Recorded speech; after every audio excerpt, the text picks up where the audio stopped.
Good afternoon. My name is Zaira Velasquez. I am enrolled in Crisis Management and Intervention class in Master of Arts in Higher Education Student Affairs program at Grand Canyon University.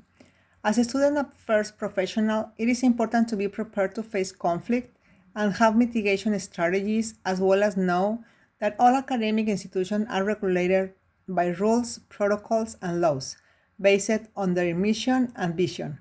These laws will protect the students' integrity, providing a safe environment. A student affairs professional should know some basic laws to protect the student rights in case of emergency. One of these laws is under Family Educational Rights and Privacy Act, FERPA, that protects the individual's identity, and the university is not allowed to share any personal information with others without students' authorization. Weapons and hazardous materials are not allowed on campus. The students are subject to immediate expulsion. In case of medical assistance needed, students should act protecting themselves and others under the Good Samaritan law to provide a proper care during the time of the emergency.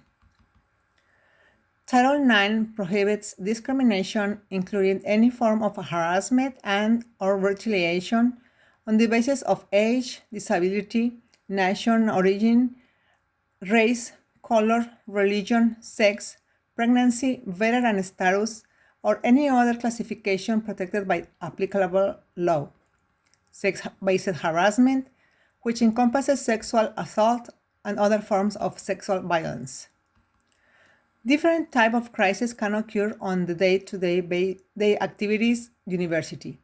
For this, professionals in student affairs departments should be prepared to respond, act based on ethic principles, following rules and procedures, and being impartial and attached to the justice and equity. Crisis prevention, intervention, and postvention involve different units of the university that communicate with each other and share responsibility.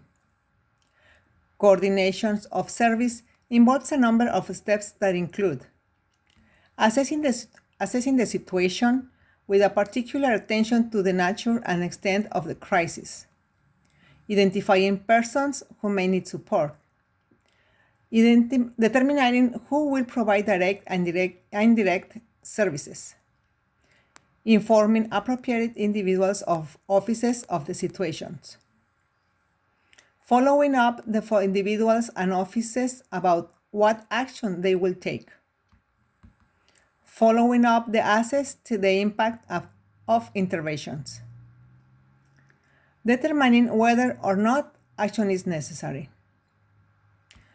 Incidents that occur in higher education institutions, timely communication concerning serious incidents assure effective response and appropriate involvement of campus officials and agencies.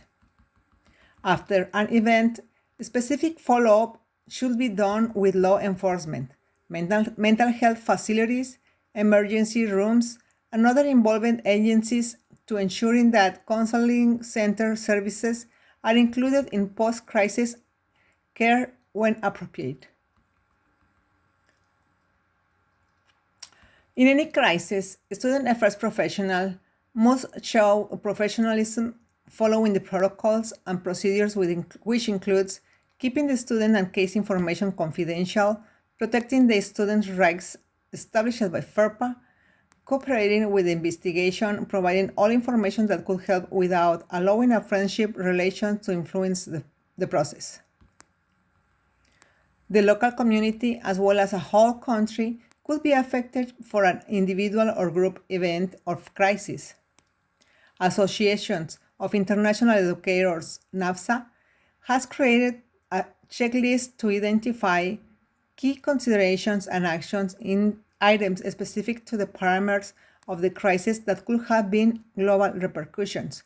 So a crisis in one university could have repercussions local, state, country, and global.